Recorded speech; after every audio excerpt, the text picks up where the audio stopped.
what inspires you and what stops you? So I think everyone talks about being inspired and everyone talks about doing really good stuff. But I think very rarely do we actually talk about what really stops us. You know, what are the things that when we wake up in the morning, we just say, I just want to go back to sleep. I really can't do this anymore. You know, but Yeah. most of the times we always talk about, oh, this really, this is what I'm going to do and stuff like that. So what inspires you and what stops you? The inspires is easy. A lot of people ask me, do you have do you have mentors? Do you have people that you look up to? Do you have like a picture on your wall of Tiger Woods or Jan Frodeno or whatever? I have really never had that in my life. I have always had, if there was a picture of somebody, it would be the me from 2, 3, 5 years from now. I'm always trying to be inspired today to reach the person that I want to be. And it's just this constant cycle of, all right, I'm here now. And where do I think I can get to 3 years from now and 5 years from now? And it's always a push to get there. That's what's always keeping me going. It's just a lack of satisfaction with where I'm at right now because I think I can always do more. What stops me? It's been rare that I've been stopped until about 18 months ago when depression really started setting in. And it tends to be when depression or a lack of motivation or whatever I am going to learn how to call it settles in and starts also affecting my fitness. That, let's say I'm gaining weight, and 18 months ago I started doing it like publicly in front of 400,000 people, which sucked, which turned into this negative spiral of like, all right, well, I'm gaining weight, so I'm not really that fit. And then my health started not feeling so good. And then that started getting me less motivated.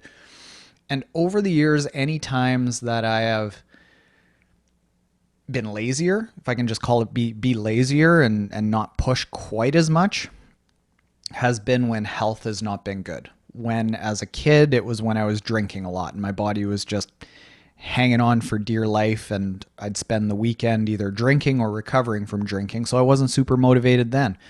Now my body was trying to recover from 12 years of pounding and trying to be Triathlon Taren online. And I'm still going to be Triathlon Taren online, but how can I do that but maintain health? And I think that's a big thing that is really lacking in our entire industry, that there's all the focus in the world on performance and not a lot of focus on balance, on mental well-being, on physical well-being, on spiritual well-being. A lot of people and a lot of publications write about it as like, well, if your VO2 max is higher, you're going to be a better person. You're going to feel like a better person.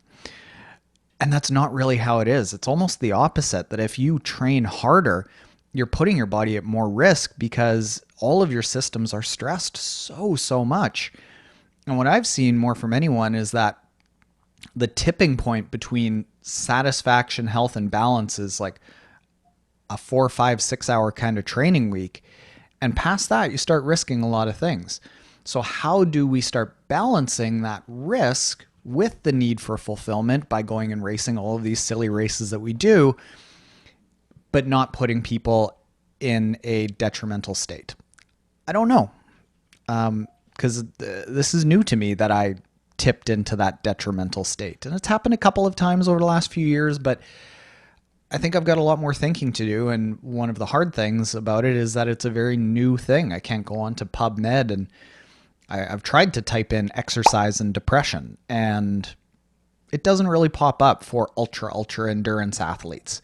It pops up taking somebody from completely sedentary to slightly less depressed, but it doesn't really pop up like what happens with an athlete that's training 15 hours a week. Where does that come in?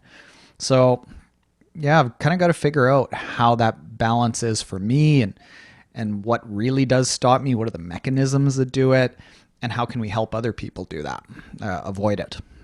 That's interesting, Taryn. We interviewed Dave Scott a few weeks ago, and he was talking about Mm. depression after all of his races. He would fall Yeah. into a depression where, for him, it was very similar to what you're saying, in that he wanted, I mean, he wants to win at all costs, right? And even when he did win, then there was nothing else to win. I mean, you are extremely successful at what you're doing. You're the biggest personality in this space. So it's almost the same thing. Like, what else can you go? You can't even see the next stage here if no one's done it before.